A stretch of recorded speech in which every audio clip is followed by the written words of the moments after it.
नमस्कार दोस्तों, स्वागत है आपका ज्ञान सर एजुकेशन ऐप में। यूपी ट्रिपल एससी के एग्जाम्स के, वनडे एग्जाम्स के, एसएससी एग्जाम्स के, पुलिस एग्जाम के, रेलवे एग्जाम के फ्री इनिशिएटिव आपको इसी चैनल में मिलते रहेंगे। चैनल को सब्सक्राइब जरूर कर लीजिएगा और वीडियो को लाइक और शेयर जरूर कर लीजिएगा।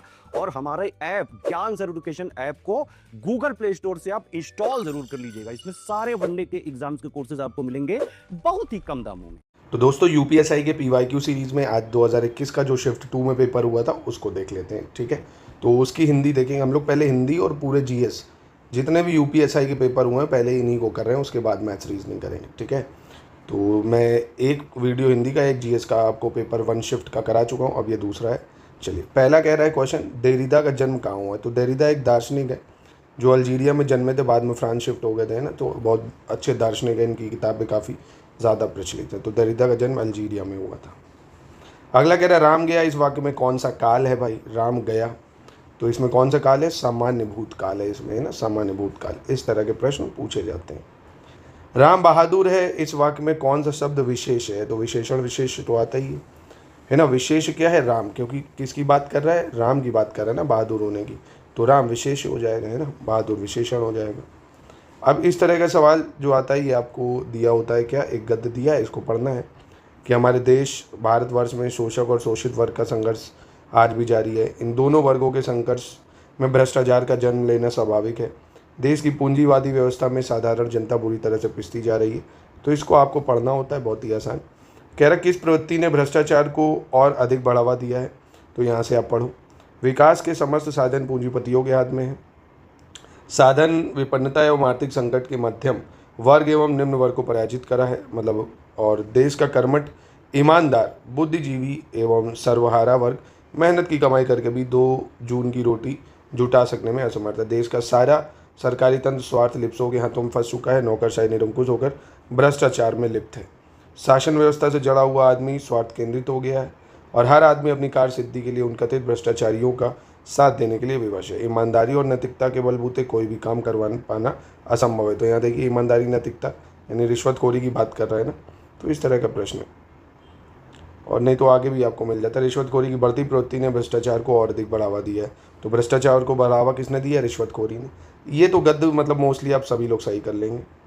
हमारे देश के किस वर्ग के लोग मेहनत की कमाई से जीविका चलाने में असमर्थ हैं। तो भाई मध्यम वर्ग, निम्न वर्ग, सर्वहारा। नौकरशाही निरंकुश होकर किस में लिप्त हो गई है, तो भ्रष्टाचार में लिप्त हो गई भाई, है ना। ये तो फ्री के नंबर मिलते हैं, 3 समझ लो। जब किसी वाक्य की क्रिया के लिंग, वचन और पुरुष, कर्ता के लिंग, वचन और पुरुष के अनुसार हो, तब वाक्य में कौन सा वाच्य होता है, कह रहे हैं। फिर से कह रहा हूँ, जब किसी वाक्य की क्रिया के जो लिंग है, वचन और पुरुष, कर्ता के लिंग, वचन और पुरुष के समान हो, तब कृतवाच्य होता है। क्या होता है, कृतवाच्य। कह रहे थे इनमें से कौन सा शब्द मूल का निकार्थी शब्द है। मूल का निकार्थी क्या होना है, जड़। मूल का निकार्थी जड़ हो जाएगा। अगला कह रहे हैं इनमें से शुद्ध शब्द कौन सा है, ये आपको पहचानना है। आशीर्वाद, आशीर्वाद, आशीर्वाद। तो आशीर्वाद को कैसे लिखते हैं, इस तरह से। एक बार लिख के भी देख लिया करो तुरंत, है ना, ऐसे करके लिख के देख लो, आशीर्वाद। ठीक है, तो ये आशीर्वाद को शुद्ध रूप से ऐसे लिखेंगे, तो अशुद्धि शुद्ध भी ऐसे आता है। देखिए, यूपीएसआई की जैसे नोटिफिकेशन आएगी ना, तो तब आप तैयारी शुरू करेंगे, आपको काफ़ी कम समय मिलेगा। अभी से आप तैयारी शुरू करिए, क्योंकि हिंदी के 40 नंबर और जीएस के 40 नंबर, 40 मैथ्स के, 40 रीजनिंग के। कट ऑफ आप देखेंगे, अगर 2021 का पिछले साल का 312 या 16 के आसपास गया था, तो आपको टारगेट करना है 130 क्वेश्चन को टारगेट करना ही करना है हर हाल में, तभी आप सेफ कट ऑफ तक पहुंच पाएंगे, है ना। तो इतना करना काफ़ी मुश्किल हो जाएगा अगर आप अभी से तैयारी नहीं करेंगे। तो यूपीएसआई का कंप्लीट कोर्स हमारे ज्ञान सर एजुकेशन ऐप पे 999 रुपये का मिल रहा है। एक्सक्लूसिव वीडियोज़ भी हैं, उसमें पूरे नोट्स आपको दिए जाएंगे, तो पूरी तैयारी आप कर सकते हैं। तो इसके बाद कह रहे हैं हिंदी साहित्य के इतिहास में काल विभाजन का सर्वप्रथम प्रयास इनमें से किसने किया था। तो हिंदी साहित्य के इतिहास में काल विभाजन का सबसे पहले प्रयास किया था डॉक्टर ग्रियर्सन ने, डॉक्टर ग्रियर्सन ने। ठीक है, गर्दन पर सवार होने का मुहावरे का अर्थ क्या है, गर्दन पर सवार होना, पीछा ना छोड़ना, है ना। गर्दन पर सवार होने का मतलब पीछा ना छोड़ना। कह रहे रोला छंद में कितनी मात्राएं होती हैं। जो रोला छंद है उसमें कितनी मात्राएं, तो 24 मात्राएं होती हैं। कितनी मात्राएं होती हैं, 24।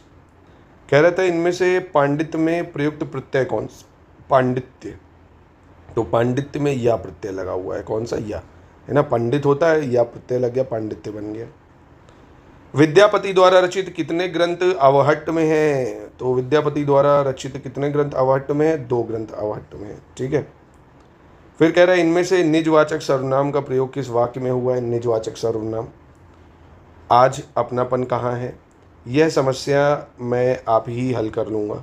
तो निजवाचक सर्वनाम यानी अपनी की बात कर रहा है कि अपने आप ही हल कर लूँगा, है ना, यह समस्या मैं आप ही हल कर लूँगा, ये निजवाचक सर्वनाम है। क्योंकि यहाँ देखो निजवाचक लगा हुआ है, मतलब अपने ही बारे में बात कर रहा है। फिर कह रहा है व्युत्पत्ति के विचारों से शब्दों के कितने भेद होते हैं। तो शब्दों के भेद होते हैं 3। कितने भेद होते हैं? 3 भेद होते हैं। क्रिया के संदर्भ में इनमें से कौन सा कथन सत्य है। तो आप देख सकते हो हिंदी के किस तरह के प्रश्न हैं। हिंदी को हल्के में बिल्कुल नहीं लेना, हिंदी को अच्छे से कर लीजिए। कम से कम 32 से 35 सवाल आप सही करें, है ना, क्योंकि लोग करते हैं इतने सही। तो क्रिया के संदर्भ में कौन सा कथन सत्य है। जब कर्ता एक क्रिया समाप्त कर उसी क्षण दूसरी क्रिया में प्रवृत्त होता है, तब पहली क्रिया पूर्वकालिक कहलाती है। क्या कहलाती है? मतलब एक काम कर लिया, दूसरे में लिप्त हो गए, तो कहती है पहली वाली पूर्वकालिक। अब ये आप देख सकते हो, ये एक दोहा है। यह देख गगन मुझ में लय है, यह देख पवन मुझ में लय है, मुझ में विलीन झंकार सकल, मुझ में लय है संसार सकल। अमृतत्व फूलता है मुझ में, संसार जूरता है मुझ में, उपयुक्त पंथ में कौन सा रस है। तो अद्भुत रस है इसमें। कौन सा रस है? अद्भुत रस। इसके बाद कह रहे इनमें से किस उपन्यास की पृष्ठभूमि में भारत विभाजन की त्रासदी है। तो किस उपन्यास में है भारत विभाजन की त्रासदी? झूठा सच। किसमें? झूठा सच। और ये लिखा किसके द्वारा गया? यशपाल जी के द्वारा लिखा गया ये झूठा सच। इसके बाद कह रहे इनमें से कौन सी बोली आकार बहुला है। तो आकार बहुला बोली कौन सी है? कौरवी। कौन सी है? कौरवी। इसमें कह रहा है इसमें से किस वाक्य में क्रियार्थक संज्ञा का प्रयोग है। क्रियार्थक संज्ञा का प्रयोग किसमें है? टहलना स्वास्थ्य के लिए अच्छा है। ये क्रियार्थक संज्ञा है ना, क्रिया हो रही है। टहलना स्वास्थ्य के लिए अच्छा है। उपमा अलंकार के सर्वाधिक प्रयोग के लिए इनमें से कौन से कवि अधिक प्रसिद्ध हैं। उपमा अलंकार के लिए इनमें से कौन सबसे ज़्यादा प्रसिद्ध है। तो कालिदास जी उपमा अलंकार का सबसे ज़्यादा प्रयोग करे हैं। इनमें से कौन सा शब्द समास का विपरीतार्थक है। समास का जो विपरीत शब्द क्या है? व्यास। समास का विपरीत क्या है? व्यास। इसके बाद के प्रश्न कह रहा है अप्रमेय किस वाक्यांश के लिए उपयुक्त शब्द है। अप्रमेय किस वाक्यांश के लिए उपयुक्त शब्द है? जो प्रमाण से सिद्ध ना हो भाई उसको बोल देंगे अप्रमेय, है ना। प्रमेय आप स्कूलों में मैथ्स में पढ़ते होंगे, प्रमेय जिसको थ्योरम कहते हैं, जो प्रूव की जाती थी। अप्रमेय जो प्रूव ना की जा सके। अगला, अरे गुलाबो झाड़ू ठीक से लगा में कौन सा कारक है। अरे गुलाबो, गुलाम्बी बाबू, तो संबोधन कारक है। इसमें कौन सा कारक है? संबोधन लगा हुआ है ना, संबोधन कारक। इनमें से कौन सी बोली पश्चिमी हिंदी की बोली है भाई। कौरवी, कन्नौजी, ब्रजभाषा। पश्चिमी हिंदी की बोली कौन सी है?